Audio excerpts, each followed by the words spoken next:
मंदार पर्वत यानी वो पर्वत जो समुद्र मंथन की प्रक्रिया का सबसे अहम हिस्सा रहा है। बिहार के बांका जिले के बौसी बाराहाट प्रखंड के सीमा पर स्थित यह पर्वत विश्व सृष्टि का एकमात्र मूक गवाह है।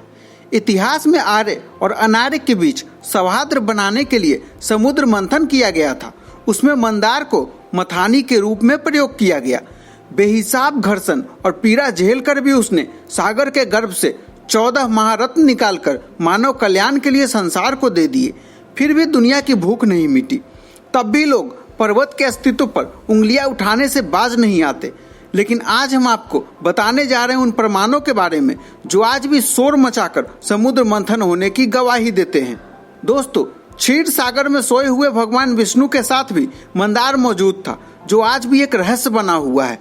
ब्रह्मांड का सबसे बृहत्ताकार यानी गोलाकार शिवलिंग भी यही मंदार है। पुराणों में 7 प्रमुख पर्वतों को कुल पर्वत की संज्ञा दी गई है, जिनमें मंदराचल, मलय, हिमालय, गंधमादन, कैलाश, निषद, सुमेरु के नाम शामिल हैं। पूर्व काल में मंदिर के आसपास सैकड़ों तालाब हुआ करते थे। आज भी कई तालाब यहाँ मौजूद हैं। प्राचीन काल में इस स्थान को बालिसानागर कहा जाता था। अभी इस स्थान को बौंसी के नाम से जाना जाता है।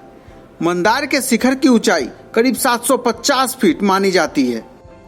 ऐसा माना जाता है कि दैत्यराज बलि का राज्य तीनों लोकों पर हो गया था। इंद्र सहित सभी देवतागण उससे भयभीत रहते थे। इस परिस्थिति में देवताओं की शक्ति बढ़ाने के लिए भगवान विष्णु ने देवताओं को सलाह दी कि आप लोग असुरों से दोस्ती कर ले और उनकी मदद से क्षीर सागर को मथ कर उससे अमृत निकालकर उसका पान कर ले।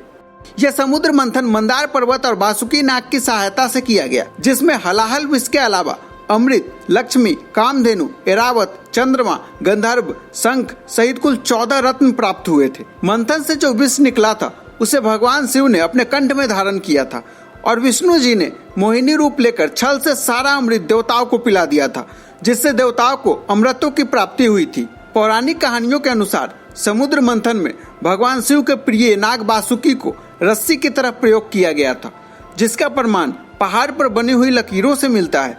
पर्वत पर एक समुद्र मंथन को दर्शाता हुआ स्मारक भी बनाया गया है। पुराणों में वर्णित है कि यह क्षेत्र त्रिलिंग प्रदेश के नाम से जाना जाता था, जिसमें पहला लिंग मंदार, दूसरा बाबा वैद्यनाथ और तीसरा बासुकीनाथ था। मंदार पर्वत के ऊपरी शिखर पर विष्णु मंदिर है और बगल में जैन मंदिर भी है। नीचे काशी विश्वनाथ मंदिर है। भगवान शिव का पहला निवास स्थल मंदार ही था। इसे हिमालय से भी प्राचीन माना गया है। मंदार पर्वत पर पाप हरनी तालाब स्थित है।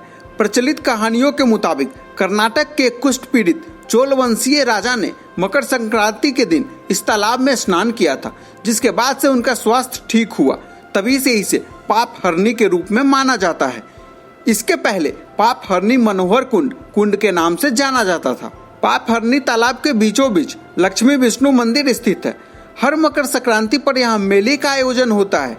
मेले के पहले यात्रा भी होती है, जिसमें लाखों लोग शामिल होते हैं। एक पौराणिक कहानी के मुताबिक मौत से पहले मधुकैटभ राक्षस ने भगवान विष्णु से यह वादा कर लिया था कि हर साल मकर संक्रांति के दिन वह उसे दर्शन देने मंदार आया करेंगे। कहते हैं भगवान विष्णु ने उसे आश्वस्त किया था। यही कारण है कि हर साल मधुसूदन भगवान की प्रतिमा को बौसी स्थित मंदिर से मंदार पर्वत तक की यात्रा कराई जाती है, जिसमें लाखों लोग शामिल होते हैं। चलिए आपको बताते हैं कि आप यहाँ कैसे पहुँच सकते हैं। आपको मंदार पर्वत तक जाने के लिए बांका डिस्ट्रिक्ट पहुंचना होगा। बिहार और झारखंड के सभी बड़े शहरों से आप यहां ट्रेन और बस के जरिए पहुंच सकते हैं।